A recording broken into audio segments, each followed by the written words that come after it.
on the other side of this to talk about what's going on with these wars and information warfare.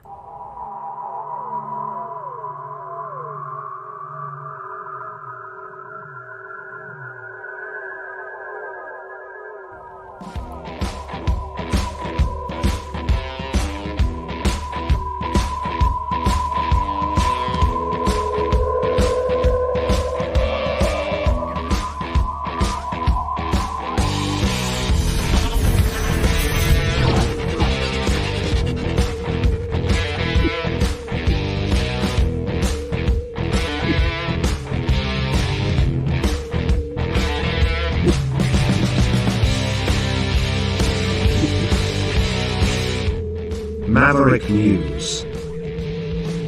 The world is watching.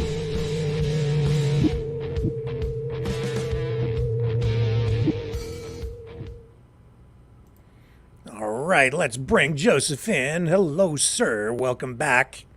Thank you, thank you. I was trying to take a nap, couldn't fall asleep, but hopefully just the rest means I'm a little more with it than when I talked to you this afternoon. Well, you were pretty with it. We had a good conversation leading up to what we're going to talk about tonight. Wow. I don't know if you had an opportunity to see either of the speeches from RFK Jr. or Donald Trump at the Libertarian Convention, but what a raucous crowd! I'll tell you, these libertarians, they're quite a bunch. Yeah, I call them libertarians. It's like there are classical liberals and there are leftists. Some liberals morphed off to complete ideological leftists. I think that I know some great libertarians, but I also know some libertarians, and it's all about when and where and how often can I get high. So, so it depends on what libertarian you're talking about. And in past, yes, so I've seen some of their conventions. They can get out there. I remember, I think it may have been a couple years ago, 2020, where they insisted no U.S. flags be on stage, and it's like there was a big brouhaha about that. And that to me was the liberal part, the libertarian part, the more almost leftists of that group taking over, and the anti-Americanism, unfortunately, thread that's now infested almost everything everywhere. Yeah. I absolutely see what you are talking about. I get it. They are a motley crew, these libertarians. They are dysfunctional as heck. They have people with such a wide range of political views that I don't even know how they call the party the Libertarian Party. It's the mishmash party. You've got people like anarchists. You have some homeless conservatives. You have, I'd say, probably some real liberal fascists. You have a lot of woke people. You have homeless Democrats who are also pretty fascistic, wouldn't you say? Yeah. I mean, 20 years ago, I've always been a Republican. I've stayed a Republican. But as you know, we've discussed, I don't wear the ultra red partisan hat all the time. I was involved with the libertarians years ago. And as I said, I still have many libertarian friends and those that agree with things. But again, it's not what it was 20 years ago. It certainly seems to have become an incubator for anti-Americanism. Just like the Fascocrats Party. Yeah. Those are, again, the libertarians wing that I call them. Yeah. I hate to paint with broad brushes, right? I don't want to call them all that and make that distinction. There's good and bad in everything. It's like online on occasion the twatter attention span, as I call it. There are snowflakes on both the left and the right. They're emotional. They can't defend their position, their feeling based position, because they're as shallow as my bird bath on the front lawn, right? A thesis, you expect me to actually defend my position and why I feel this way? Can't do it. I can respect someone, any position, if they have some thought in why they have that position. You can actually write a thesis and point to things. This is how and why I derived my conclusion. So they had both RFK Jr. and Donald Trump come to speak to them, both of them trying to secure the Libertarian nomination, I guess, to, shore up support in a presidential election that is extremely tight, especially in some of the key states. And so there was a lot of drama surrounding this. First, RFK Jr. spoke, less drama surrounding that because I think he was welcomed a little bit, more warmly than Trump was. But then last night, we ran the full speech because I knew it was going to be a rocky road for Donald Trump as he stepped up to the podium. And sure enough, it was a combination of boos and jeers and cheers because there were a bunch of MAGA supporters there, and heckling, and there were people in the audience in the Kennedy camp that had squeaky rubber chickens that they were squeaking, and they invited Trump there largely, I think, just to get him in front, and so they could protest his positions on things right in his face. So, and then but I thought that I thought he handled it quite well. Here he is speaking to the crowd. Oh, I lost there it is there. Here's Trump last night. Some people are saying that he was insulting the libertarians by saying this, but he was telling them, even if you don't nominate me, if you nominate me, he said, I will actually put some libertarians in my cabinet. Okay? And not sure exactly what that means or what positions would be filled by libertarians, but he put it on the table. And then he also said that if you want to win, you need to join forces with me. Otherwise, you're going to lose like you always do. Here's what he said. That's nice. That's nice. Only if you want to win. Only if you want to win. Maybe you don't want to win. Maybe you don't want to win. Thank you, D-Roy. Thank you. No, only do that if you want to win. If you want to lose, don't do that. Nominate him. Keep getting your 3% every 4 years. The reasons for doing so, that's not. Okay. So I thought that was just some cold, hard truth. Okay. I didn't really take it as an insult. What do you think? Well, some will certainly take it as an insult, but I mean, it is indeed factual. I give him credit. It was an opportunity, and I think the libertarians really wanted it just as a publicity stunt for them to, hey, we're actually a thing, Yes, yeah, yeah. we actually do have conventions too, It's like, so doing it. Does it do good or bad? I'm open to, again, respecting both arguments, and it's going to depend entirely. But I give him credit for doing it. I'm glad he did it. I don't know what much else to say. You're given the opportunity, take it and see what happens. If nothing else, it shows the point that some Trump people want to try to make. Like the rally in the Bronx. He will go anywhere and talk to anybody. He's not afraid. He's not just about shoring up a particular base, right? So that's a positive point to want to dwell on. Yeah, I thought that he was taking a big risk, and I said last night, and I'll say it again, I thought he did actually very well to be standing in front of a mostly hostile crowd.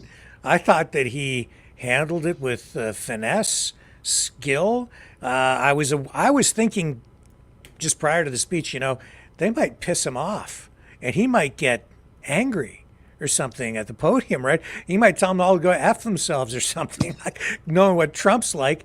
But no, I think he just took it all in stride, let it roll off his back. I think he handled it very well. Today, especially the Biden team, they're trying to paint him as being booed off the stage and paint it in a very negative light. But no, I don't think so. I thought that he handled it with real skill myself. Yeah. Again, yeah. Made the best of a bad situation. I get where you're coming from. Yeah, because he, unlike Biden, who has to, or you get manure spewed, with Trump, yeah, he tends to sometimes go too off the cuff too often, and he can get that inner 6-year-old. I'm supporting Trump, but I've said over and over and over again, I'm not a cultist. I recognize his piss poor inner 6-year-old child mentality at times that can come out and be a problem at times. So, but I'm not voting for him based on his personality. Like above my head, right? Principles, not personalities. I'm voting on policy, and I back up what I say based on logic, reason, common sense, and results, fruit that is born. You reap what you sow. Don't give me this left wing, but our intention was manure, because 9 times out of 10, a leftist is lying about their intention. We're going to talk more about that tonight, actually. We are. Yeah. But what have you, like when Franklin was asked, what have you brought us? A republic if you can keep it, right? What do the fascocrats brought us?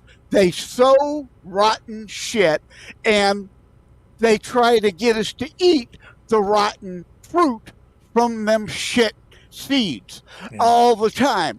So no, tell me that's an apple when I could see it's a stinking pile of dog manure you're trying to peddle me. So after all that, after bringing these two guys over, Friday, RFK Jr. spoke, kind of stayed out of the weeds, didn't touch on any real of the really, really volatile issues. Then last night, Trump had his shot to try and win some votes. So all of this and all the drama, all the blah, blah, blah. And how does it turn out for these two guys? Well, Trump was disqualified from being on the ballot, apparently, because he didn't file nomination papers properly or something. Anyway, so they brought him in there, had him go through all of that, and then they said, no, you don't even qualify, so you can't be the nominee. And then RFK Jr. was he was eliminated from contention today in the first ballot. So it was like he received... Let's see here. He received support from just 19 delegates, which is about 2% of the vote. 2% from these libertarians. Yeah, I think it was more, like I say, a publicity stunt on their part. And, I've been involved in politics in the U.S. since 1978. I'm not quite sure. I'd really have to do a deep dive, which I have not done to this point. How would that work if you had the nomination of two different parties? I don't know. You appearing on the ballot twice? It, I guess you just have to pick which party you go with in a given state. That's why RFK Jr. wanted the Libertarian nomination, because he wanted ballot access yeah. in all the states, right? So Well, it that's what it comes down to. certainly made more sense from RFK's, or shall we discuss about the potential of the JFK being Trump's nominee again, like we did before. Junior, the one still missing and dead. Yeah, remember when we talked about that? You know, this is all just nuttiness. But I kind of say the JFK Jr. thing tongue in cheek, but with a serious point is a lot of the libertarians are the way out there conspiracy type people. Yeah, so let's see. What do we have here? I'm just seeing if we have. I don't know what the current results are. I'm going to look it up here. Libertarian Convention. See if we can get the most up-to-date info.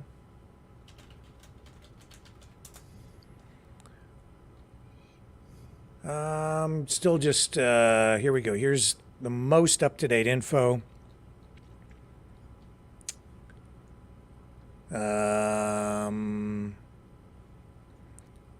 Trump is saying he absolutely would have gotten the Libertarian Party convention if not already being the presumptive GOP nominee. I don't think so. They're a crazy bunch of people. So, but what about the results here so far? So we know that Kennedy off in the first ballot. So who's the winner? I don't know if they have a winner yet.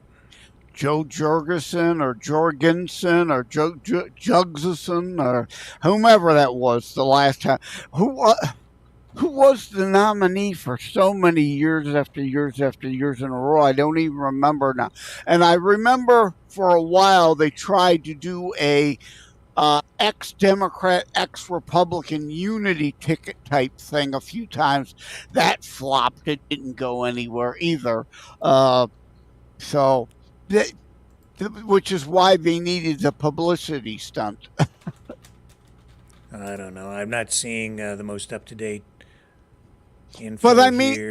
any real libertarians, the actual, more libertarian platform type. Because again, I mean, like Republicans, you got Tinos, Rhinos, and actual conservative, or as I call myself, a constitutionalist conservative Republican, right? More platform, libertarian platform type ones. Rand Paul, Ron Paul, here in Michigan, even Justin Amash, libertarian, who run as Republicans, have a chance to win. But Justin Amash, we kicked out basically last year because his ties to the CCP got exposed. And now that idiot's trying to run for a U.S. Senate seat. It's like, are you kidding? You resigned in disgrace. And now you think you get the GOP Senate nomination? You're out of your mind. And I just think this whole thing was a little bit surreal. To see Trump up there on the stage with that banner, that logo behind him, which says ungovernable. It just seems so off-brand for him. Right? It's just, some on the left would certainly the deplorable tag and all that. A lot on the left would probably say MAGA people are ungovernable, because you mentioned in the libertarian mix are some anarchists, true ultra right wingers. Because again, the spectrum is the ultra right, which I am not. I get a big chuckle. Call me ultra right. I am not a zero government, every man, woman, and child. You hear that lightning? I got a thunderstorm going on here. No government whatsoever. Every man, woman, child for themselves. Good luck. And nobody I associate with is that. But that is the true firm ultra-right, no governance. And then there's the left, which is the communism, the fascism, the monarchy, socialism. One or a small ruling elite cabal have total and full control over everyone else. So some on the left try to claim to be anarchists like Antifa, use the anarchy flag or logo. They're not associating really, like the name Antifa. They're not anti-fascists, they're fascists. They don't want they don't want anarchy. They don't want no government. What they want is to use anarchist associated tactics to destroy the current government in hopes of the communist, fascist, socialist utopia being reined in. But the anarchy symbol and movement is generally associated with Russia. So they're not associating with anarchism, but that anarchy symbol is a Russian symbol. So it's a deceptive thing. They associate with Moscow communists, not Russian anarchists. But, because people don't really understand, like I say, the left trying to claim Nazis were a right-wing thing. No, they were not for limited government. No, they were not. And speaking of people on the left being dishonest, I just saw a video 3 days ago from someone who had actually been on this program before. I won't name them, but they produced a history video talking about the myths of Nazism, saying that the Nazis were not socialists. Because I'm like, what? What? I had an idiot on Truth Social just the other day, and I lit him a new one, of course. And I wrote at beforeitsnews.com under J. Leonard Detroit a piece called Odds and Ends. And in there, I cut and pasted my thread with him. It's like, hey, idiot, National Socialist Deutschland Arbeiter Party. It's actually in the name twice. Socialist is right in the fucking name. Hitler, in the early years, said, "We are proud socialists." I showed that, the image of that quote. And it is only later, once Hitler was given full Führer Chancellor powers, that they officially became fascist. But Arbeiter Party, Workers' Party, Communist Workers' Party, to draw some of them in. So really, it's in the name twice. But you have idiots trying to claim they aren't socialists. It's just utterly unbelievable. Yeah, no, we're not. Although you do have to, I made the point earlier, Antifa isn't anti-fascist, right? So now if you want to try to make the point, yeah, they called themselves socialists in the name, but they weren't really. Okay, you could kind of go down that road a little, maybe, but not really. The thing is, it's like government has progressed to the point now where if you want to understand what a government program is really all about, look at the name and then just apply the opposite logic. If you want to know what some of these political action groups or activist groups like Antifa are really all about, look at the name and then just flip it upside down, and then you know what they really are.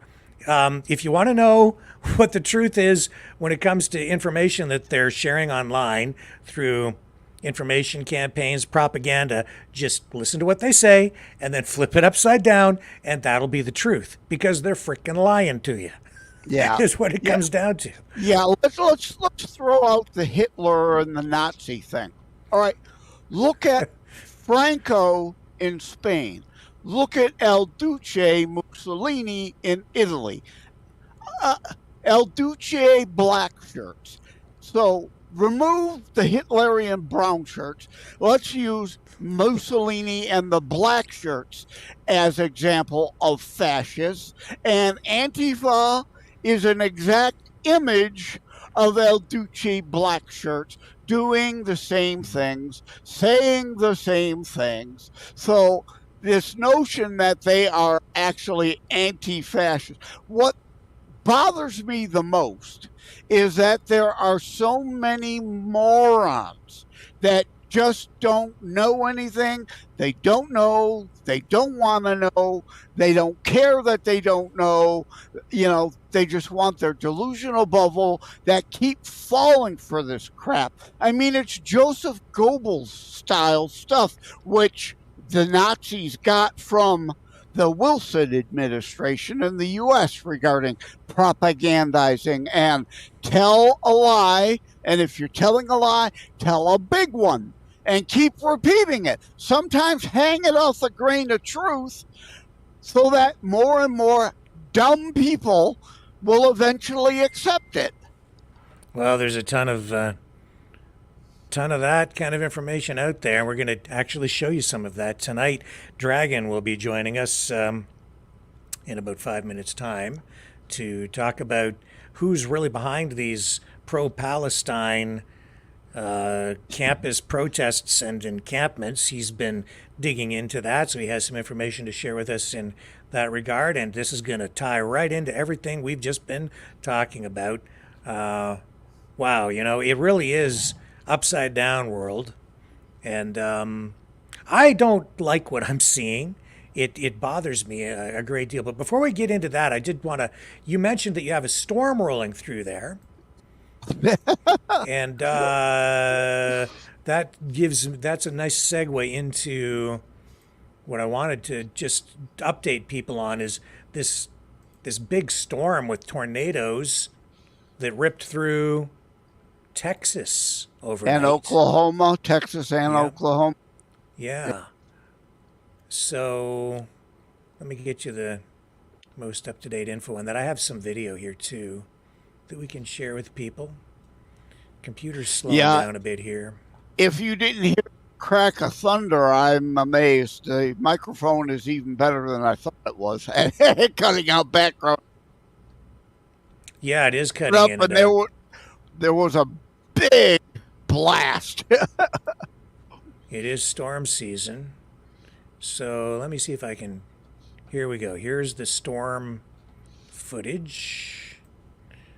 And I guess a lot of the damage in Texas, and quite a few people killed. Yeah, serious stuff. We've talked movies before, and not for nothing, the follow-up to Twisters, is coming out soon, just in time for tornado season, to make everybody even more paranoid than they normally are. But I loved the first movie. I'm looking forward to the second. And because, it's some people just don't take these things seriously at times. A tornado is so powerful, but they are so hit and miss. There's little you can do if that tornado's here on their path. Yeah, so we have confirmed 15 dead so far, and at least 400,000 people without power. So serious storm. Tornadoes. They battered the South and the Great Plains over Memorial Day weekend. Residents in Texas, Arkansas, Kentucky, Missouri, Tennessee hit with twisters. Heavy winds. And big storm also through Oklahoma. It also resulted in the delay of the running of the Indianapolis 500 by 4 hours, where spectators are asked to take shelter, evacuate. Now that's one problem. What about up there? I thought I saw something, but I didn't look any further into it about the Canadian wildfires having kind of flared up massively again. Is that true, or is that just something I saw wrong? No, they've been. They started a little earlier this year than they did last year, which was a record year for wildfires. It has been a very low snow winter, so there isn't a lot of ground moisture. Some of those fires continue to actually burn underground all winter because there was so much heat generated last year. So yeah, we have wildfires already, a serious problem in Alberta and British Columbia, and we're just getting started. So that's And true. when you do not manage the land, you eco-tards, there's more fuel for the fires. So this is more footage from Texas. Wow. Wicked. And it's weird how, yeah, I was just going to make the point. One house can be clobbered, a house spared, and then the next house over to that clobbered. It's like, finger of God stuff. Here, here, here, here, but not there. That was Amazing in stuff. that was in um, Montague, Cook, Denton, and Collin counties in North Texas, where 250 homes approximately were completely destroyed by that tornado. Now, we have tornadoes up here in Ontario, Canada, where I live as well, but I've never seen anything that destructive. That is unbelievable. I remember it was many decades ago. I think I could be wrong. Kitchener was almost wiped out up there. I remember because I used to vacation over there all the time, and that might not have been the right town, but oh, it was one town, and it was indeed close to the front. And when driving, you could see. I mean, it was just a wasteland. Yeah, I covered quite a few tornadoes over the years. The one that sticks in my mind the most is one in a small town called Goderich, Ontario. Real devastation there. Beautiful little small town, and it just ripped the heart out of the downtown. This is a before and after shot in at a Oh, restaurant. That was before. yeah. This is after. It looks like bombs hit it. Yep. Yeah, yeah, that's exactly right. It looks like a scene out of Ukraine. Yeah, unbelievable, eh? Here's some aerial footage. This is Lake Ray. Lake Ray Roberts is the place that it's called. And this is from NBC Dallas Fort Worth. Bring this up. And again, like just really devastating stuff. Wickedly powerful. Yeah. Now is a good time to mention, like, my terrorstrikes.info/charity page. Now, if you've got a little extra, which most people don't in these currently hard times, but if you've got a little extra to give to a Samaritan's Purse, I would pick them over the Red Cross these days. The Red Cross used to be wonderful. I loved it when Elizabeth Dole was in charge, but uh, I don't know that I trust them these days. I wouldn't give to the Red Cross except to maybe donate to a Red Cross blood drive, but pick a Samaritan's Purse or a Tim Tebow Foundation or others like are on my terrorstrikes.info/charity page that are vetted that, at 95%, very little goes to any overhead. the majority of the money does indeed get to where it needs to go. Yes. Look at the power of that.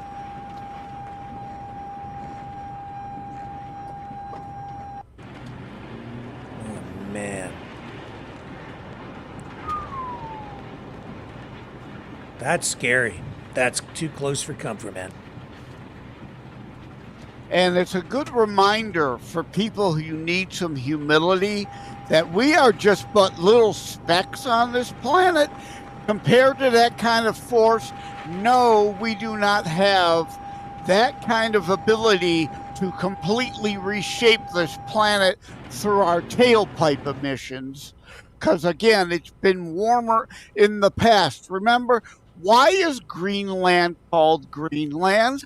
Hello, morons. It used to be a lot warmer. It was green. We are still at the tail end, really, of the cooling period. Some natural warming going on, absolutely. But it is natural cyclical warming. It's not me and Rick in our SUV. Wow, just incredible, incredible footage. Okay, let's take a quick break and we'll come back. We'll add Dragon to the conversation on the other side of this.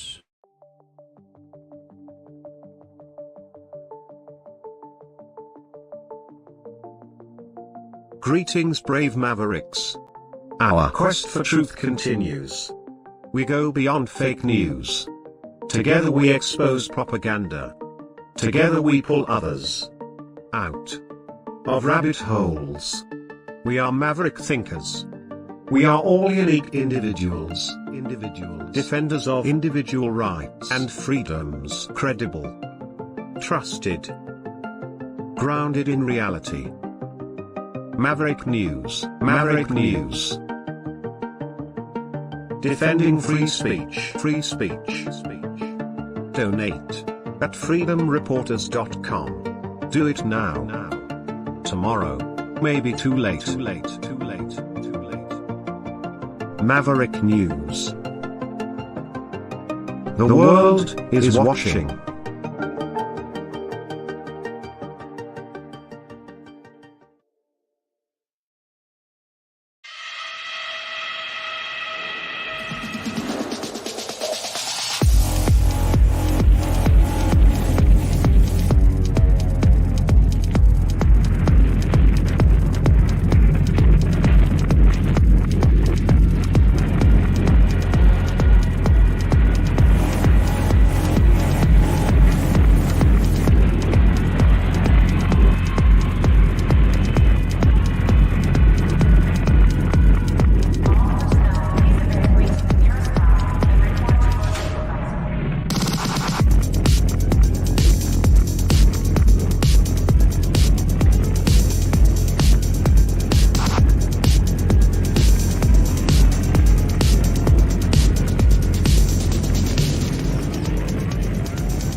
Maverick News. The world is watching. Okay, I don't think you guys have met before, Joseph. I think this is your first encounter with the man sitting right now in the dragon's lair. Hello, guys. How are you, sir? Good to see you. Good to see you too, Dragon. Welcome back. Thank you. Yeah, this is this just kind of is a great segue because we've been talking about misrepresentation, kind of deception, upside down world propaganda, and you've been out there at these pro-Palestine protests, encampments on universities, and I know you've been doing some work to kind of figure out who these folks are. And I know, well, first of all, I'll let you guys say hello to each other. Hey, I'm sorry. Dragon. Yeah. Hello. Hello, Joseph. Yeah. How are you tonight? Good. Like I always say, could always be better, could often be worse, right? But I'm glad Rick brought you on to breathe some fire truth to the audience? Well, that's well said, because I breathe fire and a good lot of truth when I can find some.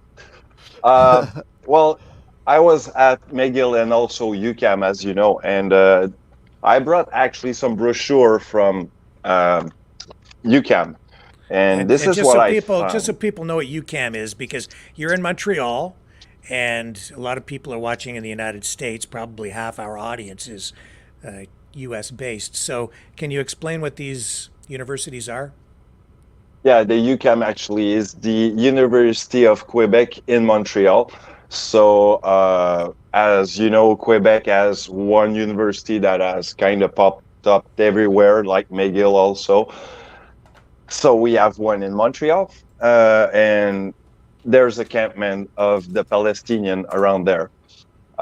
So this is what we get today. We have two campmen in Montreal of pro-Palestinian, and they are kind of well organized, as we can say. And the organization, I will probably say, go beyond what we think. And as the expression go, there's much that meets the eyes.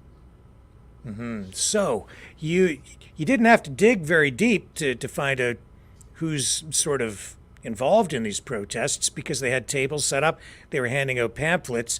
Not, but the mainstream media, even independent media, not really telling us who these folks really are. So the public is left with this impression that these are just organic protests, that these are just pro-Palestinian people who want to free Palestine, that they're just students, but all you have to do is go over and pick up one of their pamphlets and tell us what you found out. Well, to bring more fire to what Joseph said earlier, actually, what's going on is that, well, how can I put that? We can even go back to 1910, right? With what happened with the CNT, right? Sorry? Okay, so yeah, the You're CNT freezing was... up. Rick, is he freezing for you, or? No, it's Am I on your freezing? end there, Oh. Joseph. It's on your end. Oh, okay. So just go ahead there, Dragon. Okay. You're okay. All right. So yeah, there's the CNT was a confederation of labor worker in Spain, actually, that was happening in 1910. Mm-hmm. So the Liberation Federation was kind of anarchist in a way. Okay. Okay, so we're So talking it was about a some syndicate. organization that is there, and it's a political activist group or party or whatever, and it's called what, CMT? CNT, yeah, CNT? and CNT. And basically Confederación what Nacional del Trabajo. this is the one. Yep. And they are still actually still on the ground, still operating. So, and they have a lot of tentacle, if you will. Have a lot of branches. So, yeah, they are socialists, basically working class type of people. So you got what Joseph told you a little bit earlier, which they are a lot of organized people in the working and other sphere of the walk of life, and trying to gather as much people as they can into their midst, to create some socialist type of economic and disruption, revolution, so on. You have so yeah, that's what it is. Dragon, do you agree with me on this? Now, we have a term in the U.S., right? Grassroots, as opposed to this, which is astroturf, to give they're fake grassroots. They're put up. But I wrote a piece and did a show on the issue is never the issue. It could be about Made-Up-A-Stan, or Christianistan, or Buddhististan. It doesn't matter. It's really not even anti-Jew entirely, although there is a lot of the anti-Semitism strain in it, but it's just the excuse to be anti-Western. Do you agree with that? I will agree, actually. If I'm not mistaken, they were Christian. So that's the thing. Christian Well, you're moving to talking, socialism. yeah, yeah, and you're kind of talking about you ran into some folks from CLAC, the Christian Labor Association of Canada, which is a union, right? They're a union organization, Also, Christian based. They were also there, I guess. So you have this range of political and labor groups there, but these are primarily, is it fair to say, from what you've seen, left wing, leftist totally organizations? agree. Yeah, I Okay. totally agree. And they are well organized, as you could see. I mean, I've been pushed back pretty easily. They are well playing their game. So, I mean, they are well better organized than I am. That's for sure. Yeah. Interesting too, because we've seen during your visits to these two campuses that when you're there, they restrict your access. They don't want to talk to you. They scream bloody murder when they say that their free speech rights are being violated. They think that they sit there and say that they have the right to be there to protest and express their points of view. But then when you show up, you're not allowed on the property, which they don't own. They restrict your access. They block your camera. They came at you with the Antifa style black umbrellas, a small brigade of those folks pushing you back off the front lawn of the university. This is the well. How do you describe that behavior? It's a form of censorship. It's a violation of your rights. It's like rights for them, but not for you. It's very Right hypocritical. 4D, right? The right 4D, huh? Yeah. This is what it is basically. I was denied of my own right. Actually, I did put some footage from 3 days ago on my YouTube channel, which is what I've done a social kind of experiment back there. I went with my camera and my gimbal and just shooting, right? And I'm like, well, remember the other night when I was on that? Basically, this is the night. So I was getting there, trying to speak with some people into the camp or some organizer, and they were asking me for who I'm working with. So I showed them on my phone who you were, the guy I'm working with, and with the logo on my shirt. So basically, it was blatant, right? Yeah. And I go there and they go like, no, you cannot go there. I don't want you to see that, but I can show you those banner here. But no, those here, and try Yeah. not to shoot those graffiti on this side, kind of Yeah. thing. So yeah, I was unable to do a proper job. Like that's where Yeah, that's where these guys lose me. Go ahead, Joseph. yeah, they don't get the irony, and they still don't understand. Palestinian was created by a Roman emperor as a slur based on Philistine from the Bible of these people that Rome had no fondness for, occupying Judaish land, and Rome had no fondness for the Jews either. So they were happy to have them go at each other. But as you said, land they don't own. They call Israel occupiers and colonizers, but yet what are they doing? Occupying property that isn't their own. Hello, idiot. And here's Well, I will the call that yeah. probably the eyes for an eye, tooth for a tooth kind of mentality here. So here's a shot of the one brochure that you picked up, or maybe a couple of them, right? Is this one and the Yeah. same, or are these two different ones?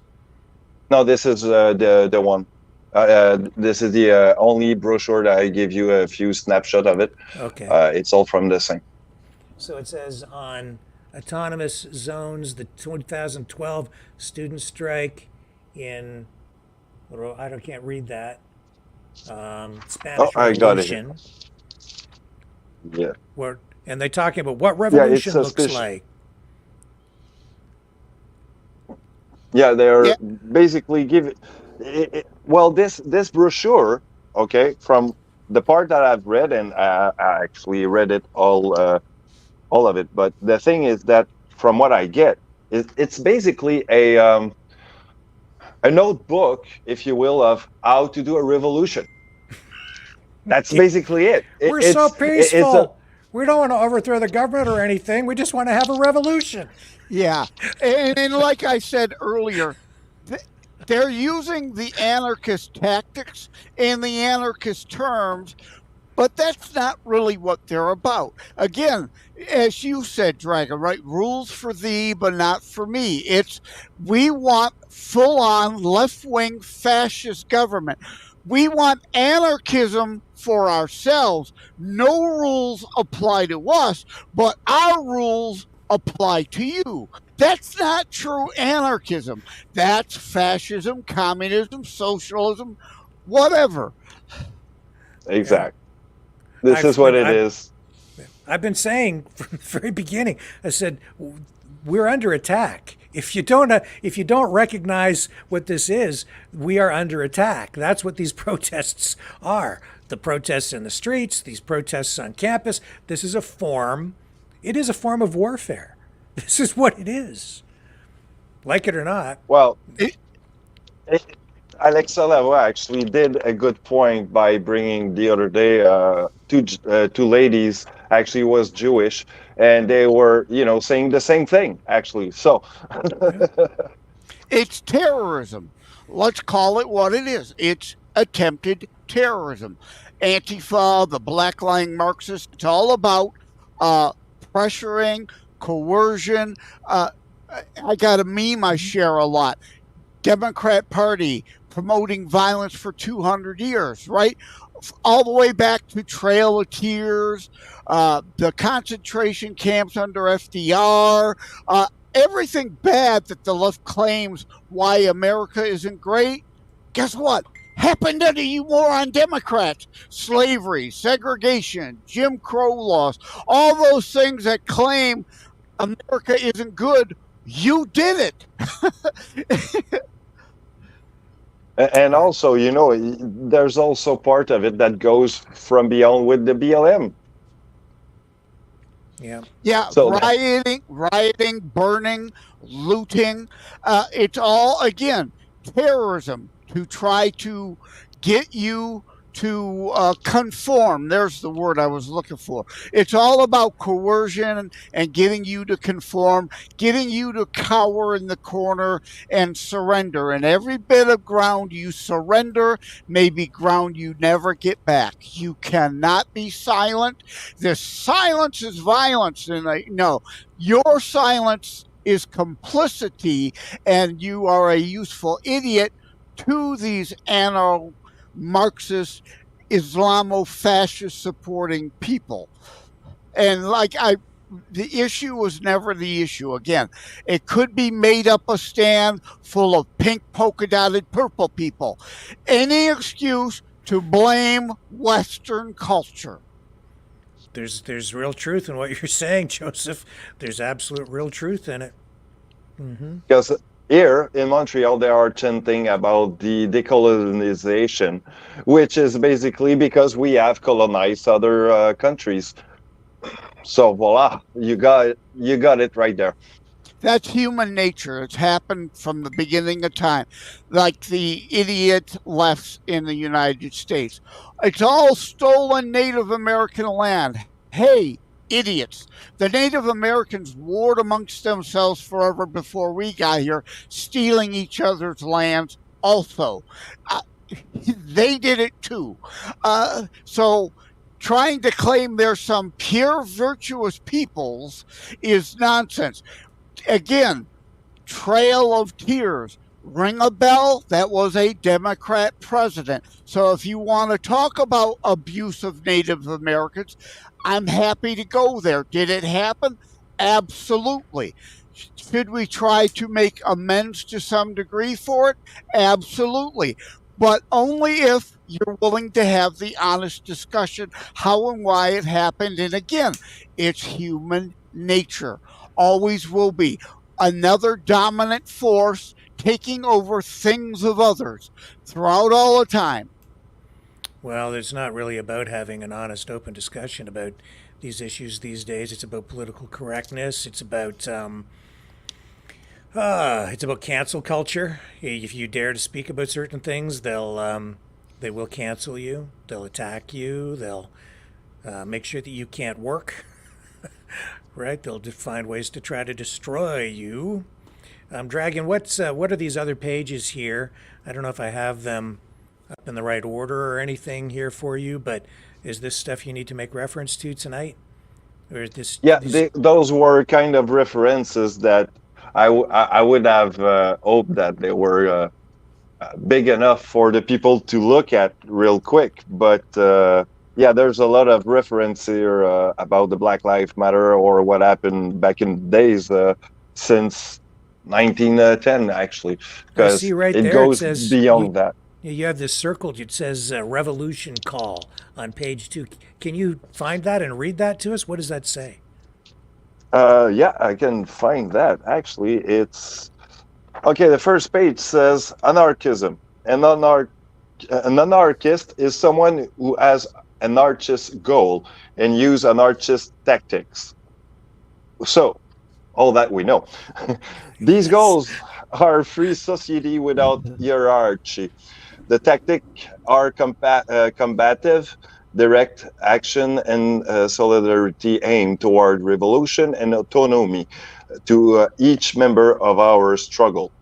And well, yeah, basically what it is, it says here, this pamphlet will explore the accomplishment of our revolution, the way each revolution was executed, and the action on the part of their militants that allowed them to happen.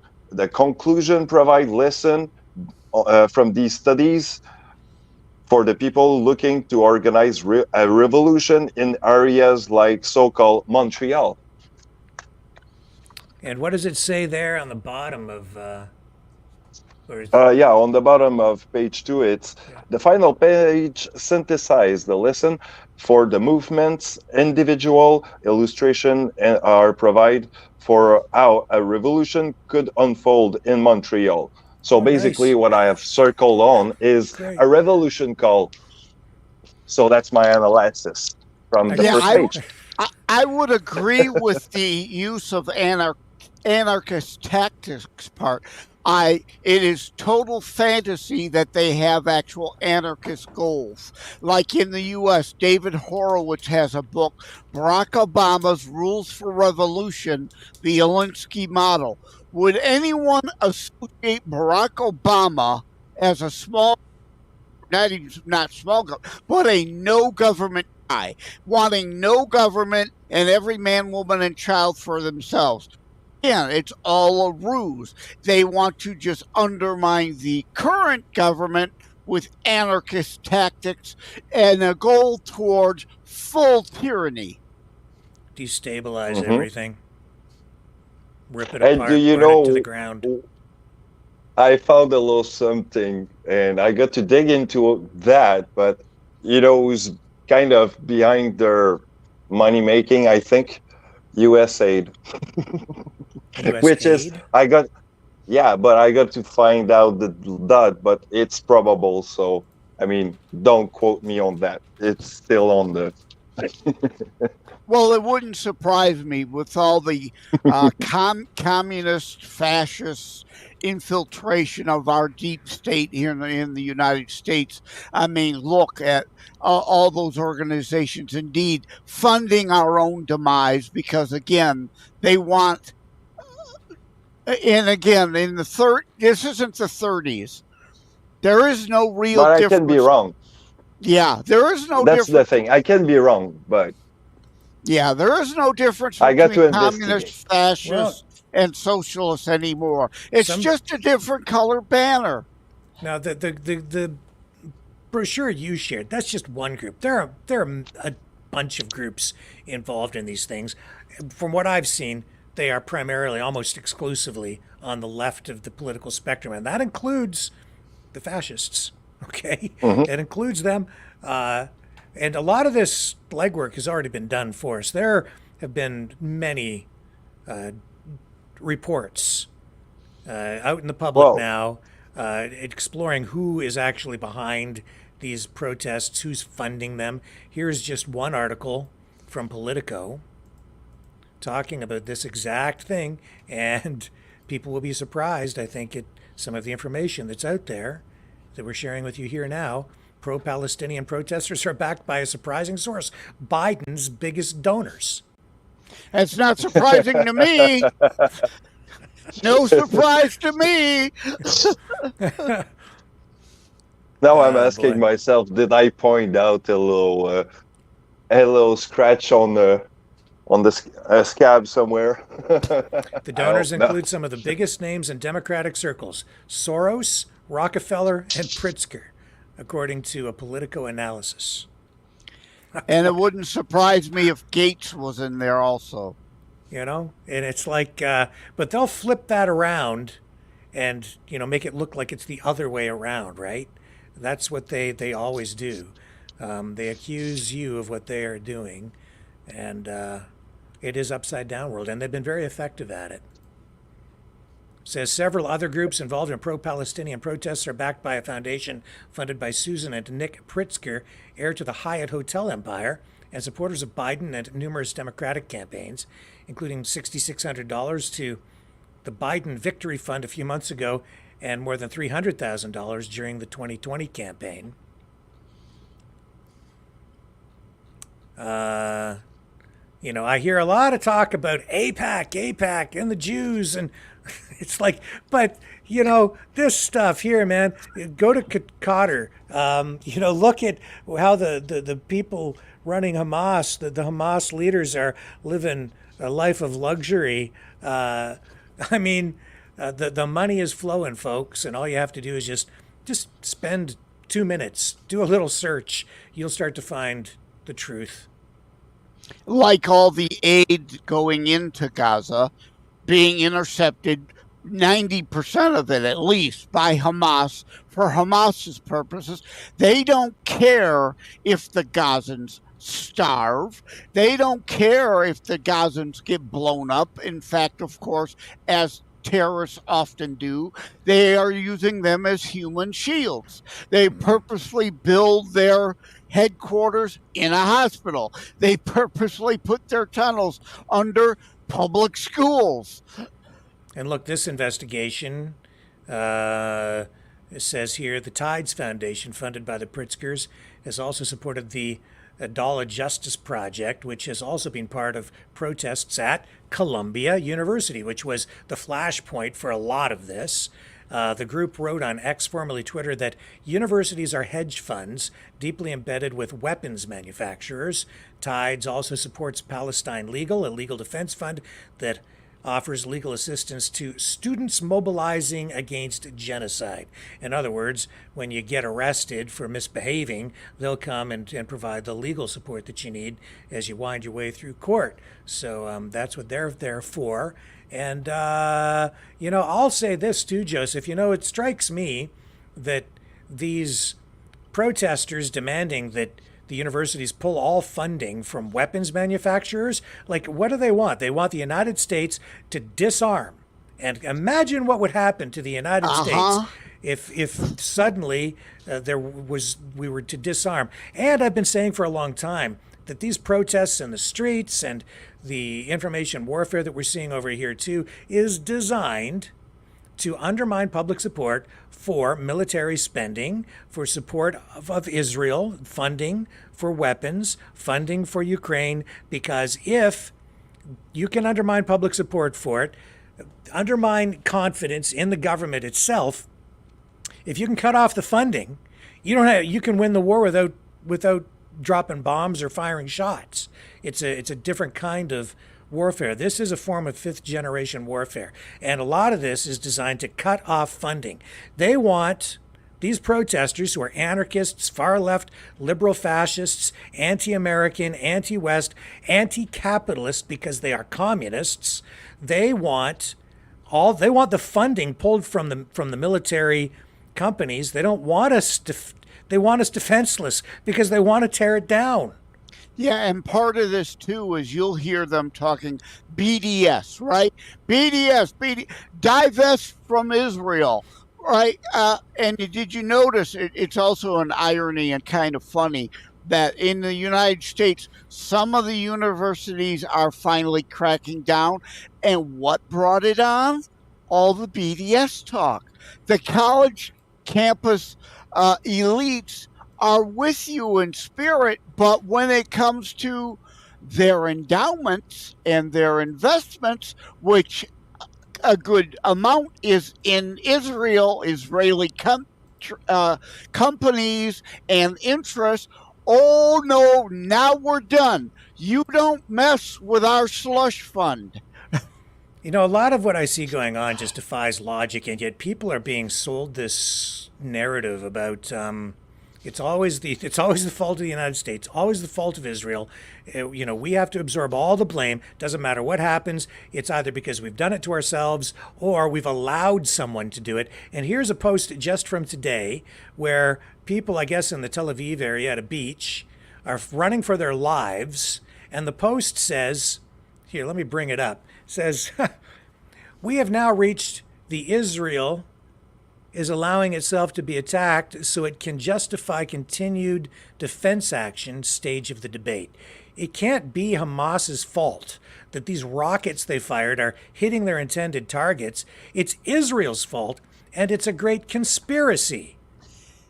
Right, we're launching missiles. We admit we had launched missiles, but it's your fault that your Iron Dome didn't stop them. Right, so somebody's calling that out here. And then here's the original post. It says, World War III alert, beach bathers in Tel Aviv forced to run for cover as Iron Dome failure, in quotation marks, allows Hamas missiles to rain down on Israel. So one of the most advanced defense systems in human history just randomly decided to fail one day? Well, I mean, who fired the rockets to begin with? Now, again, so this is Israel's fault? Who fired the rockets or the missiles? It wasn't Israel firing the rockets. So they've got incoming here and they're running away. Now let's examine that, though. You know, they're not accusing false flag here, that the IDF actually fired them and they let them hit. Yeah. They're admitting Hamas sent them, but so let's go down that conspiracy rabbit hole of they allowed it, right? Like FDR, I am of the notion, I agree with, indeed, FDR wanted into World War II, and he knew the only way it would happen was to get an attack. So putting all those assets at Pearl Harbor and making such an open target, inviting an attack, there can be some validity to that argument. Can you prove it is another thing. But, right, like FDR engaged, enacted sanctions, the oil embargo against Japan, knowing, again, there was so much anti-war sentiment that the only way the U.S. would draw into World War II officially was if we were attacked. So I'm open to the concept, but that isn't true all the time. So did Israel allow that to happen? I don't know. But again, to your point, Rick, it doesn't happen if the terrorists aren't lobbing missiles. And you morons, I got an idiot across the street's got a sign, peace and justice for Palestine. Hey, morons, there was peace. You had self-rule until you attacked Israel on October 7th. You had self-governance. And Palestinian state, you rejected it 5 separate times. It wasn't the Jews that blocked it. It was the Arabs that blocked it 5 separate times. And from the river to the sea, you don't want your own Palestinian state, a 2-state solution. River to the sea means Palestine is all of that, and there are no Jews anywhere to be found there. it just defies logic to me. It's like they fire rockets, but it's Israel's fault. It's amazing actually that Israel is still there with the thousands of rockets that have been fired at Israel over the years. Just a constant bombardment, but that's supposed to be just okay. That's just normal. They've got the Iron Dome. What are they complaining about? Can you imagine? I can't imagine living someplace where you're under almost constant attack with rockets being fired, and you have to rely on technology to intercept these incoming rockets or missiles so that you don't freaking die. That's like expecting the United States and us in Michigan on our side of the Detroit River to put up with Rick and his buddies launching rockets from the Ontario side of the river on a daily basis. Now, again, the other point is, too, why I don't take a definitive side on whether the conspiracy theory could be correct or not. I acknowledge in history sometimes those things have happened. But no system is perfect. The Iron Dome isn't perfect. The Patriot battery systems aren't perfect. Look at us in Iraq. We had the Patriot batteries, but our troops still got hit. Nothing is perfect. That is for sure. And people sit there and complain about the money that is sent to Israel. Do you know why the money is sent to Israel? Because they're under constant attack and they have to intercept these stupid rockets all the time. So you have the Iron Dome and you need the munitions to shoot these things down constantly. It's And like, did it rain ain't- today? What do you mean rain? Like in rain or like in like missiles coming down? And it ain't cheap. No. Those are very sophisticated things as during the Reagan days, Star Wars system where this all began as a concept. The literal interpretation, or as it was stated, a bullet to hit a bullet. That takes a lot of talent and precision and expensive computer power in each battery to do that. It's just And- sophisticated, expensive stuff. Expensive is like an understatement. Now, a lot of what goes on with the Iron Dome is not like a Patriot system, but you take one shot with a Patriot missile. Do you know how much a Patriot missile costs? $1 million. Every time they shoot off one of those things, it's $1 million US. 1 million. One of those Patriot battery installations is $1 billion. $1 billion. So, like, you wonder where the money goes. There's the money right there, and that's entirely defensive. Okay, But that is the only thing that can counter, unfortunately, Hamas's $100 thrown together rockets, right? Israel literally was supplying you your water, or trying to, but Hamas was digging up the pipes to make the rockets with. You wonder why you have nothing in Gaza. Your own leadership that you elected, and again, had autonomous rule until you attacked Israel. Israel was gone from Gaza. You brought them back via your tech. So you want to complain about not having anything? Blame the terrorists you elected that are intercepting everything that Israel was willing to try and help you get, but they stole it so they could then attack the charitable people trying to help you. yeah. What do you think, Can there, I Dragon? just Anything? Well, yeah, actually, you remember that, we were saying about McGill divestment thing, where is this vitamin is, right? Divestment. Well, I was speaking about Lockheed Martin, right? Well, guess who's doing those Patriot missile? Lockheed. That's right. Yeah. I mean, look, I'd rather not spend any money on weapons as well, right? But the reality is it's a jungle out there, and like literally a jungle. In once you get past the borders and into international waters, the geopolitical reality is you have people who want to kill us. It goes So back to the colonization and human nature throughout all time. We are there are always hostile people. I'm with you, Rick. I wish we could zero out the Pentagon budget tomorrow. We could do a lot of good other with that money, right? But the reality is, I understand human nature and psychology, and there's a lot of evil people. So you have to, as Reagan said and Trump, peace through strength is the only way really to assure. And even then, there will be some nut who will decide, think they're David, you're Goliath, right? They're going to hit you with that stone. and you hear a lot about corruption in Ukraine. That's absolutely there. There's money laundering going on. Some of these arms are being sold off so people can get rich. We know that's going on, but it goes on everywhere.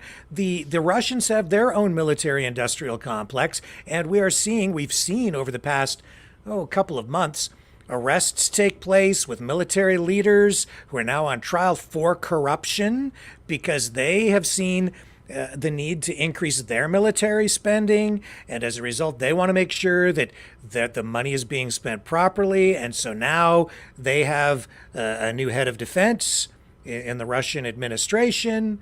They're looking to economists really rather to run things there rather than just military people because they're starting to take more note of counting the beans. And we've seen investigations and reports come out of Russia showing that some of these guys who are now actually in jail, some of these military leaders that Putin has had arrested, they have been so corrupt that they've been living like an elite life, buying jewelry and watches worth, 8 Rolex watches worth like 85 grand and living in mansions and purchasing high-end real estate, and it just blatantly, they've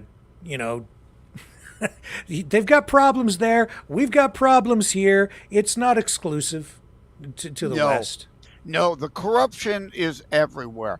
I've said it over and over on your show. Biden corrupt, Zelensky corrupt, Putin as corrupt as the two of them combined. So spare me that argument, right? There is corruption. Now, some of these that Putin's putting behind bars and in gulags and sent off to Siberia may indeed be true corruption, unauthorized corruption. You weren't allowed, right? If you're in the Putin inside circle, the corruption is fine. But if you're not, that's a whole other thing. Or if maybe like Przhenka, if you're getting an inkling of a notion, maybe this Ukraine stuff's got to come to an end. You're not fully on board with Putin. You disappear. So there's a little of all that, I think. Oh, I think so. Yeah. Well, we know true. so. Yeah. Corruption is. I don't live in Russia, and I'm not Russian, and nobody's paying me, so I can just come out and say it. Corruption is part of their system, and it is in the United States and Canada too. But here, it's not really. It's what you can get away with, right? And it's inside knowledge and insider trading and stuff like that, so you can take advantage of situations are coming up. If you're in government, legislation is going to be passed, or there's going to be a bunch of spending in a particular area. Maybe you buy stocks so you can profit ahead of the curve, stuff like that. A lot of the problem here is too, socialist communists are really stupid people. Look at Bernie Sanders, right?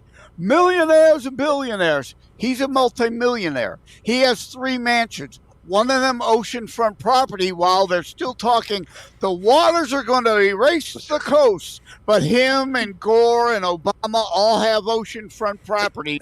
He also has a $250,000 sports car he drives around in and flaunts his wealth. Yet, meanwhile, the Bernie brotards are out there. Yeah, they think he's for them. And, if only Bernie were in charge, this is where their stupidity comes. They don't understand the dynamic. Hey, you're not going to be on the inside. You're not going to get to be part of the elite party. You are the suckers. Yeah. I don't know, man. It's that's the way it's been always, especially in authoritarian governments, right? This is what this. Dragon, you're sitting there and you're picking up these brochures from these folks. I've been there myself at these kinds of protests, and they sit there and they tell people we're for the people, and yet as soon as they get into power, how is the wealth distributed? It's just all they're doing is they're saying, no, we're not going to let these big corporate oligarchs have the money anymore or whatever. We're gonna take the money. We're gonna live in the palace. We're going to dictate from on high, and you're not going to have free speech. You're not going to have freedom of expression. You're not going to be able to protest. If you do, we're going to throw you in jail, and then we're going to maintain order by putting our boot on the neck of anybody that opposes us. That's what ends up happening. Yeah. And I've talked about going to Cuba, right? Which is supposed to be some communist utopia. I've been there. I walked around, and the people, they don't really have a lot. I stood on the street and I watched the cars go by, and it's all piece of crap, piece of crap, piece of crap, piece of crap, Rolls Royce, piece of crap, piece of crap, piece of crap, piece of crap, piece of crap, Lamborghini. It's like, I get it. Yeah, that's equity. I would say equality, right? No, I wonder where that guy works. Probably over at the seat of government. Because it sure ain't. It's not free market capitalism over there, and it's not by a long shot. Oh, there's an Aston Martin, piece of crap, piece of crap, piece of crap. Yeah, as the saying goes, you can vote yourself into communism, fascism, and socialism, but you've got to fight your way out, which is why the first thing they do, disarm the populace. They want you to have guns to fight their commie or fascist or socialist revolution, but the minute they acquire power, no, you got to give all that up. Give up all your guns. We'll take care of you. Tell you this, I loved the people of Cuba. I walked around, I talked to them, super friendly, really nice folks. Lovely people. Just too bad they didn't have access to ketchup and soap. And that was the truth, I do too. have Like, there was some a shortage Cuban of soap and and ketchup. Chilean friend. What's that? I got some Chilean and Cuban friend around, so I know. Good people, good culture. I love it. Yeah. Even at the resort where I was staying, there was a shortage of soap and ketchup. It was weird. But I got a question though. Have you seen between two piece of crap a Tesla somewhere on the road? Have I seen what? A Tesla between two piece of crap. A Tesla is a piece of crap. Uh-oh. Guess what? Touche. Yes. You are They're now terrible cars. I'm just you are now telling you, don't banned. buy one. Yeah, Sorry, you Elon, it's just true. you are now banned from X. Yeah. You are now banned from X. Terrible Yeah. cars. They're awful. They're awful. Please, Elon, don't ban me. Yeah, I joke. buy one. I'm of course I'm restricted. I'm not locked out. They tell me I'm restricted, but of course, their automated system accuses me of using an automated system to make posts. Hello, the irony there, and of course, the remedy is go through this other automated system.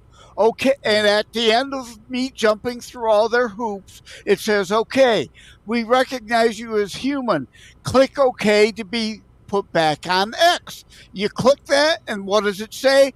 Technical issues. Please try again later. So I can't get back into X either. But yeah, I was joking about the new Tesla, the Y. It's like the generational joke I always tell. Generation Y, as in why are you here? The new Tesla is the Y class. Like, why would anybody buy one? But in all seriousness, that finally a Tesla that has a reasonable price tag for a change. So, maybe finally there is a reasonable Tesla. I don't know. I would there's never. no reasonable Tesla. I don't want to get into car stuff because I'll talk all night, but don't buy a Tesla. They don't have a dealer network, so you don't have proper service for it unless you're living in a major city close to someplace that is an authorized service center. You're going to be a SOL when you've got serious problems with your Tesla. Like here in my town, there's no place to take a Tesla to get it repaired. And if you try to have like Joe's Garage fix it, it's going to blow your warranty. So don't do that. It's a big problem. If you're going to buy an electric car, personally, and I've driven a whole bunch of them over the past couple of years, stick with a brand name like Ford, like a Mach-E, or even Hyundai is producing a lot of electric vehicles. Don't buy a Tesla, man. I'm telling you, you'll live to regret it. And they don't hold their value on the resale market. Well, there is a Tesla dealership in Detroit. Now, if I were a millionaire, like a Johnny Galecki of, The Big Bang Theory, he was one of the early people to buy a Tesla Roadster. Yeah. I love the look of that car. That was a Lotus, man. Tesla, that's what got Tesla started. They took a Lotus, I think it was a Lotus Elise, and it's super sexy sports car. They electrified it, and they drove around and said, "Look at the." People thought it was a Tesla. It's a Lotus, so no wonder it looks hot. I mean, beautiful styling, right? Gorgeous cars, but oh my goodness, these electric cars. I could go on and on about it, but. But if I had money to burn, okay, maybe. But again, that's the only people it's really a market for. People who have tons of dough, and if the thing falls apart tomorrow, it doesn't matter. They've got a gas car next to it in their 5-car garage they can drive. The thing is, we're talking about electric cars. It ties right into everything else we've been talking about because this is about oil. It's about energy. It's about the transformation of our industrial base. It's about what the future is going to look like. And cars, automobiles, are central to the economy. They're central to the future. They're trying to transform our entire economy. That's also what China is about with the competition for minerals. It's a competition for who's going to be producing these vehicles and the batteries. And we're seeing it's a big competition right now. And that's also what the BRICS nations and the attempt by the BRICS nations to get off the US dollar as the world reserve currency. And it all kind of still comes back to cars, electric vehicles. Can they get us off oil? What will happen to the economy if they do? And I'm very worried about it because I don't think the plan is working. That much is very evident because you're seeing unprecedented amounts of money, billions and billions and billions of dollars being dumped into the industry by government in both Canada and the US in order to force this huge transformation, not just of the industry, but the entire economy. And we're already seeing that it's not working. We don't have the infrastructure. People can't charge these things properly. We're seeing brownouts and blackouts in areas because they can't generate enough electricity. They can't get enough lithium to produce enough of the batteries. And China controls so much of the market for those rare earth minerals that they're dominating already. They're dominating on production. You have other countries like Vietnam coming online, producing these vehicles with lower cost labor. And over here, the unions are still pushing to keep wages high. And the economy has been so overinflated because of all this massive money printing and spending in order to transform the economy that the unions have now seen. Like we just saw the unions negotiate 30 and 40% wage hikes over the life of contracts, which I don't think I've ever seen before. This is massive inflation. This is not working already. Yeah, and the climate charge with, we don't really strip mine here anymore. And where we do clear, we reclaim. But they look the other way when China is strip mining all over the place for the rare earth metals, for their God worship, planet worship, rare earth minerals for their electric vehicles. Again, the issue is never the issue. It's always just anti-Westernism. It's about destroying the West. Because again, China's doing that. Oh, no problem. See no, hear no, speak no. Gotcha. Dragon, anything Socialism. else? Yeah, there you go. That's what it is, man. It's a centrally planned economy. This is not free market capitalism. This isn't even free market, okay? Let alone capitalism. Exactly what this thing explained. There you go. Yeah, it's part of the whole revolution, right? And yeah, the inflation is like a hidden tax. It's terrible, and it's running at about 18 to 20% a year. So people of fixed incomes have already seen their true worth eroded by 40% over the past 3-4 years. So it's terrible. I've been on disability since 2004. Yeah, these last 3 years have completely destroyed a budget that already had very little wiggle room, and there's only so much you can cut until you're to the bone, and you can't. I did a rant on one of my shows the other day, Bidenomics Part 3. The leftists, it's why education is so bad. They want it to be. They want people to be done. They don't want you to understand economics as an accounting, left and right, debit and credit, sides of ledgers. Hey, wow, you got a 10% increase. It's $250 more a month, just to pull a number out of the air. But guess what? The things you buy are costing you $500 more a month. Moron, you lost ground. You can't just look at one side of the ledger. Yep. Mm-hmm. And inflation, is okay for people, I guess, if you have a corresponding increase in your wage, your income. But if you're on a fixed income, if you're a retiree, no, you're in big trouble. Like my parents, right? They're, of course, retired, and it's very tough for them because the cost of groceries and everything has increased so much. So I see it. It's tough for me too. Like incredibly tough. I'm on fixed income. Yeah. I know. Yeah. So our Social Security COLA adjustments are, because again, whenever the left is in power here, they play with the definitions. They redefine how everything is measured so that Biden can claim inflation is down, but not really. Unemployment down, but not really. You have to look at the labor participation rate. That hasn't changed. That's real apples to apples, and that is the lowest record in history since it was recorded, since the last time it was taken to the lowest, which was Obama and Biden administration. Trump had that climbing back a bit. Same with inflation.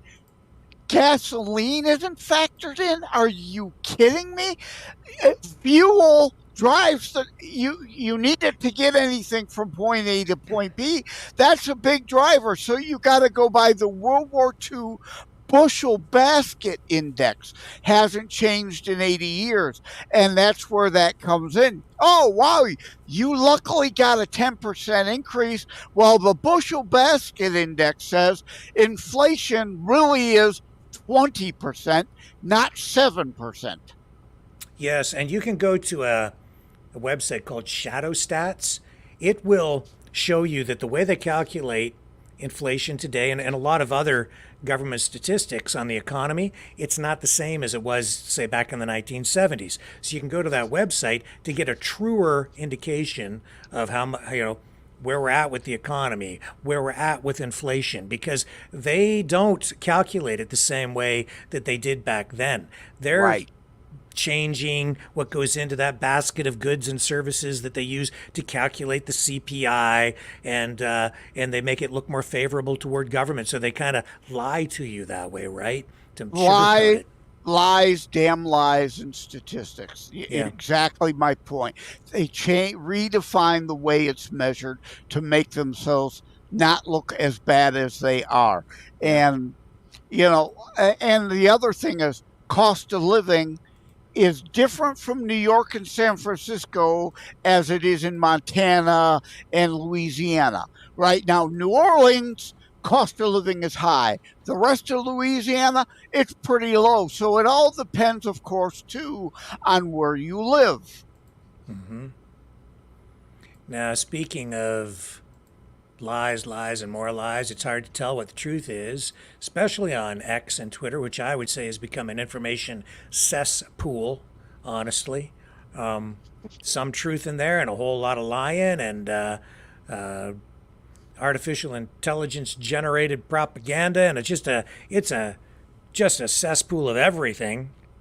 But circulating on social media tonight, a couple of things. First of all, this announcement from the Israeli Defense Force that they struck a target inside Rafah just a short time ago. Says an IDF aircraft struck a Hamas compound in Rafah, in which significant Hamas terrorists were operating a short while ago. The strike was carried out against legitimate targets under international law, though through the use of precise munitions and on the basis of precise intelligence that indicated Hamas's use of the area. The IDF is aware of reports indicating that as a result of the strike and fire that was ignited, several civilians in the area were harmed. The incident is under review.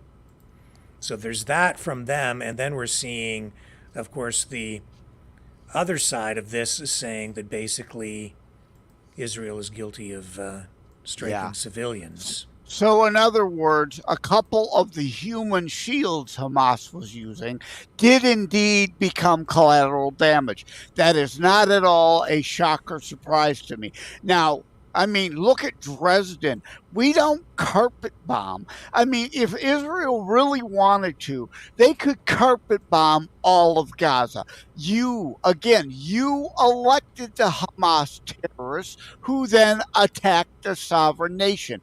They, if they wanted, could carpet bomb the entire region. They are not doing that. They are using precision munitions, as Rick pointed out, to try to pinpoint legitimate targets, despite the fact that you put them among civilian population because you don't care about your civilian population. You want the collateral damage to spin. And what is Hamas using? Precision? No, they're just lobbing things randomly, hoping to hit something, anything. Dragon? Makes sense. Well, it makes sense to me. That's all what I can tell you. The what I'm seeing as a result of this attack tonight too is, well, it was actually a little earlier today in Rafah. I'm seeing videos come out that honestly have all the earmarks of propaganda, even videos that look to me like they may have been altered or even generated with artificial intelligence. They just don't look quite right. I don't want to run them here because I don't want to run any of it, honestly, because some of it's very graphic.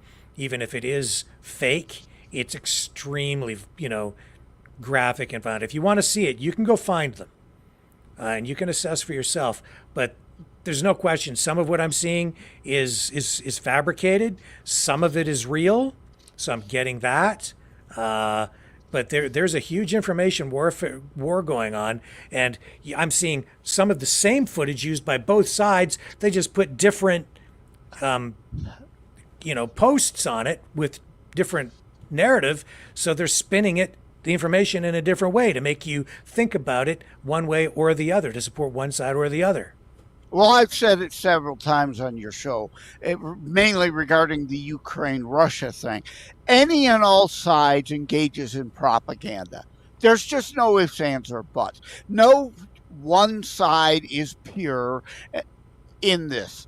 They all do it. Again, it goes back to human nature. The United States obviously engages in its own set of propaganda also. But I'm going to drop out. I've got a chapter that I need to rework for Constitutionalist Politics 2, that the Kindle's supposed to drop June 1st and the soft copy June 5th. So I'm running out of time. Okay. Could I get you to stick around for maybe another 10 minutes? I'd really like your opinion on something. Can you do that? Okay. All right. Okay. Because this is still related to that. Yeah, I can. And this is actually something that was from yesterday that we talked about. And this is the escalation of the war in Ukraine in Kharkiv. Okay. And just so people have a reference point, here's a map. This is Kharkiv in Ukraine. It's hard to see on the map, but this jagged black line, that's the border between Ukraine and Russia. I've circled the community of Kharkiv right there. Here's a different shot to show you how, okay, there's Kharkiv right on the border where that blue line comes. That's where the border is, and that's how far away they are from Moscow. Just to give you a reference, okay? So there's a big battle going on there right now. And yesterday we saw a missile strike at a hyper center, which is a big shopping center, okay? I'll show you the footage here again. I saw that, yeah. Yeah.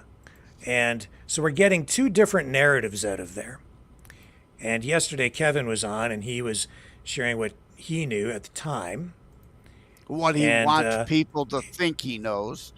Yeah, so he was of the opinion and told us that this was, it was a shopping center, but because of all the smoke, he says that they had munitions there. Okay? Well, we know that I think it's now 14 people were killed. Or I could be wrong about that. I might be mixing up the tornado. I'm sorry. But here's footage from the big fire that came after the missile strike. Okay? So we're getting two different narratives. The one is that this was a shopping center struck. The other one is that, it was a shopping center, but they were using it to house a military operation. So that's what it looked like there in Kharkiv. I have this other footage, though, from inside the building now, which we did not have yesterday. And I really didn't know how to comment on this so much because, of course, I just had very limited information yesterday when Kevin was on, and I'm sure that he did too. But here's a shot inside the building from a security camera as the missile strikes. And again, violent. I think we can show it. It's not so graphic that I think we can show this. So here we go. This is what it looked like inside the building. A do-it-yourself home improvement hardware center. Missile strikes. And there are several different security videos from security cameras from inside the building that have been released now. Zelensky, of course, has called Vladimir Putin a madman for this. And here is now more footage. Joseph, I'll just get your comment on this. What do you think? Well, we know Putin and the army, or maybe Wagner or whomever, have hit purely, clearly civilian-only apartment complexes. So there's that. Can I refute what Kevin is saying here? No, because I give you honest analysis, not just what spin fits me, right? So it could, what Kevin's saying, be true? Yes. Do I believe it? No, because it could be, show me the schematics. It could be the diesel stores and the diesel generators for when power goes out that is now ablaze with all that black smoke. Now, I did say yesterday that in all the years that I've covered fires, and I've been to lots, The only time I've seen smoke quite like that is when you have a lot of plastics or chemicals inside a building burning. But as I look at this, one explanation could be that this is a home improvement center. It's a hardware store. It's full of paint and other kinds of chemicals in there. And yes, there are all kinds of fuels as well. And I have seen, for instance, I've seen furniture stores filled with furniture go up in flames, and you get thick black smoke from that as well, because you have polyester fibers, vinyls, all kinds of materials like that in the furniture that burns. And so you get thick, super thick black smoke. This is a giant hardware store inside a giant shopping plaza. And so I see in there all kinds of stuff that can burn, that can produce smoke like that. How much of this do you think is information warfare and propaganda? Again, every side engages in propaganda. I could see the argument that it could be either or. I'm not going to therefore take a position on it. If I were to pick a side, I would say indeed, that it is more your explanation than Kevin's. But of course, Kevin is going to use it as propaganda. And let me also say this. Sometimes things happen, right? Missiles aren't perfect. Maybe something wasn't meant to hit it, but did. So, I hate to be that, middle of the road, because then you get hit by traffic going both ways, right? But honest analysis demands, I say, it could be this or that. It could be that. It could be errant armament. It wasn't intended to hit it. Any of these things could be true. And in the fog of war, all you're going to get is the narratives that fit each side as propaganda. I'll say this: if there were munitions stored there, I would have expected much larger secondary and tertiary explosions. Me too. And it would have taken out a lot more of the area than just that section of the shopping center itself, in my opinion. Because I think back through history, I think of the Halifax ship that blew up a long time ago. A spark set off. There was a ship loaded with munitions, I think during World War I, and it blew up the entire town. The whole city was wiped off the face of the map. It was a huge disaster. Canadians probably don't remember that, but that's a little piece of Canadiana for you and Canadian history. So if that place was loaded with munitions, and I don't know how much might have been there if that was true, but I would have expected far more damage as a result of that attack. I am in if I'm picking a side, I am in agreement with you.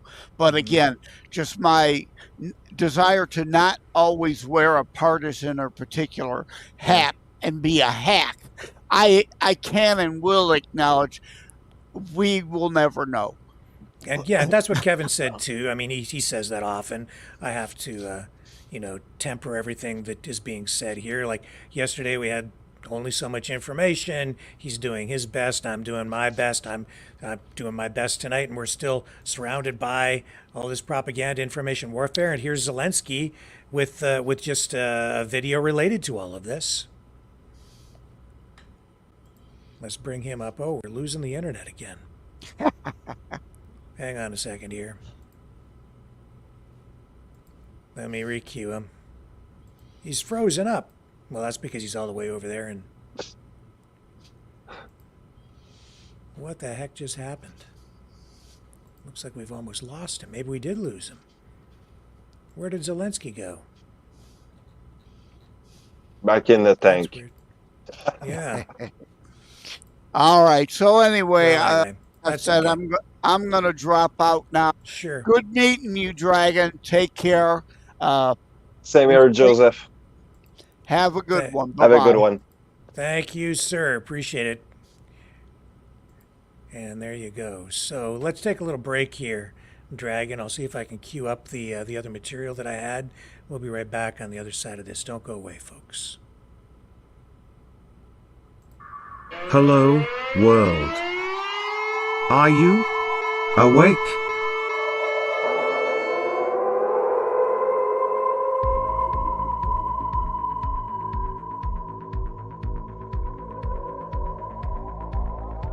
Uniting humankind by liberating millions of minds at a time. Maverick News. The world is watching.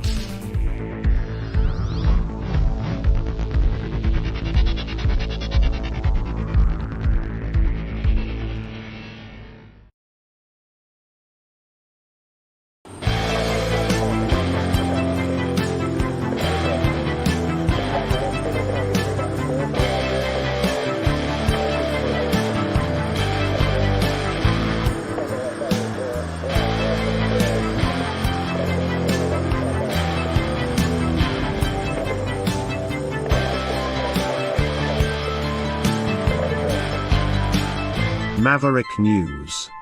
Fighting for freedom. Okay, we're back.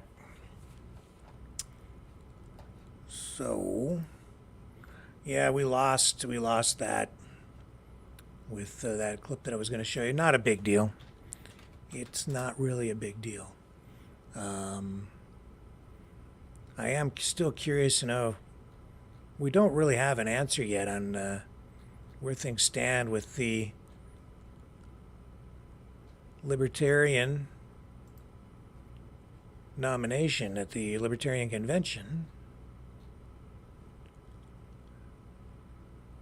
And so I know that like an hour ago, still no decision.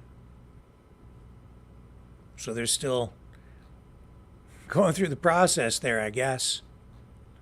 No, we still don't have, they still haven't selected a nominee for the Libertarian Party. But you know what? Since they didn't go with RFK Jr. and since they didn't go with Trump, I think Trump is right. You know what they'll end up with? 2 to 3%. Probably right. And Yeah. you know, I mean, it's weird because we're speaking about libertarian, and I mean, this pamphlet was speaking about all that too. So, I mean, Yeah. it's all linked between the whole thing. I think there's a lot of dot to go between, and There's this other. it's a whole crazy world. Yeah. There's this other story too that we should probably make people aware of tonight because it is. I think it's actually pretty important, and this is. Let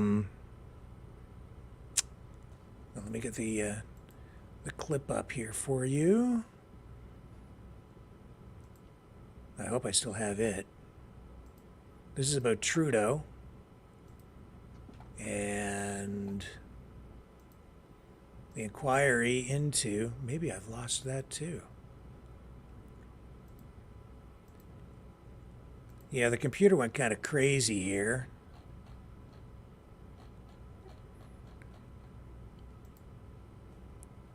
Let me just see here. Sorry, folks. I don't mean to. We've just had so much information coming in here today. This was about the inquiry into corruption, the Winnipeg Labs scandal. That's what it is. And Michael Barrett. Let me see if I can find you his clip again, because the inquiry shut down. And I know this is of real interest to the folks there.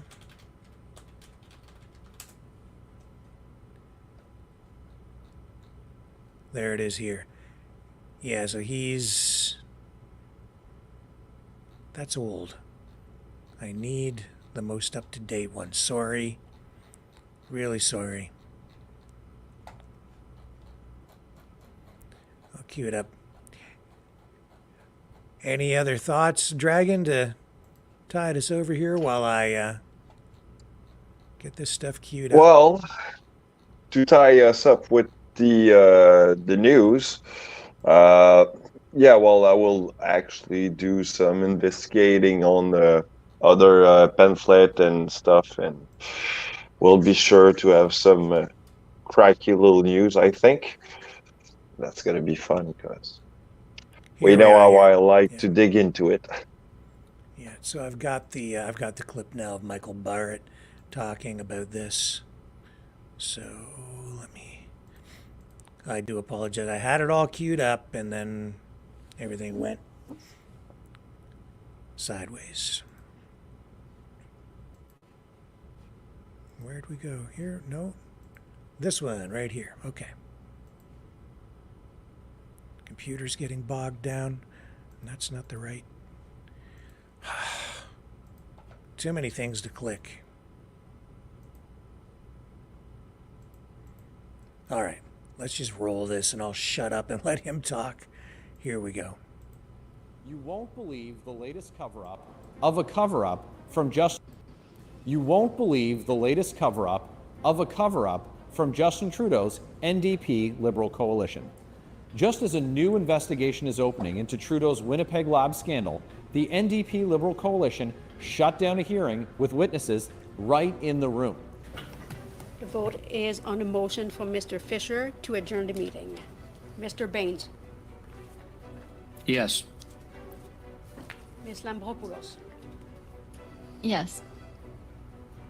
Mr. Fisher. Yes. Ms. Hefner. In favor. Ms. Kelly. Yes. Mr. Barrett. Voting against the cover-up. Mr. Brock.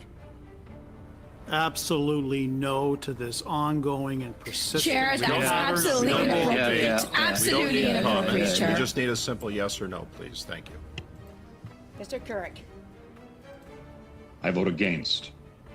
Canada's information watchdog and Parliament's legal counsel were set to testify, but the Trudeau coalition MPs were desperate to stop them from saying a word.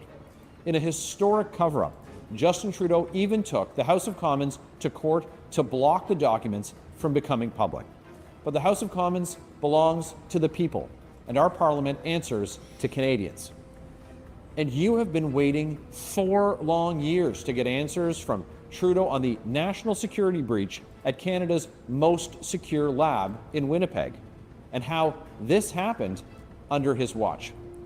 The NDP Liberal MPs are supposed to work for you, but their coalition is more interested in protecting Justin Trudeau and Jagmeet Singh's pension than they are in getting transparency for Canadians. Let's recall that Trudeau let 2 operatives from the dictatorship in Beijing infiltrate Canada's most secure lab. They sent deadly viruses to the communist dictatorship in Beijing and gave access to secure files and documents. Justin Trudeau put the security of Canadians at risk, and then he tried to cover it up. How exactly did Trudeau orchestrate this cover-up? Well, it must be really bad if he sent his coalition MPs to stop an investigation. The Liberals and the NDP forgot that they work for you. But we're not backing down. Conservatives will keep fighting to expose this costly NDP Liberal coalition for their cover-ups and their scandals, and we're going to hold them accountable because you deserve answers. Stay tuned for more updates. That's Michael Barrett. What do you think? Yeah. What I think, yeah, well, the corruption of our government has reached all-time high. That's for sure. And yeah, we'll welcome this commission to find pretty much what they can, right? Because it's not one of those I've been followed a lot, but I know about those 2 Beijing spy who were coming around, and I've been on the news on this one, and yeah, I'm kind of frustrated of this, you know. Yeah. Well, Dragon, that gets us close to the bottom of the hour. I'll I'll just look to you to see if you have any final thoughts for this evening. Well, a final thought: stay good, always be positive. Take the bulls by the horn and kick his nuts. That's my motto. So that's true, man. Okay. Always keep a head up. Okay. That's pretty straight up. Yeah, folks, and yeah, just in closing, if you want to support this channel, please like, share, and subscribe. Please consider subscribing over on Rumble, the free speech platform that we are on, and hit the notification bell if you do subscribe over on our YouTube channels, and help us cover the bills if you want. If you like what we're doing, at maverickdonations.com. You can also donate at freedomreporters.com. That's the PayPal. And that does help cover the bills. And we need that support because we're demonetized. It's entirely up to you guys. And Dragon, how can people find your channel? Well, it's the One Rising Dragon on YouTube and also on X. You can find me on Dragon on Facebook. And please, I need more subscribers on my YouTube. If I can reach 50, I can probably go live once in a while. So if you want something pretty much bang on, the one and only Dragon for yourself, the one and only, you know what to do. So take care, guys. Direct from the Dragon's Lair. There he is. Dragon, thank you so much. And folks, I will be back tomorrow night here on the Maverick News channel, same time, where we have the antivirus programs for your mind. Catch you guys tomorrow on the flip side.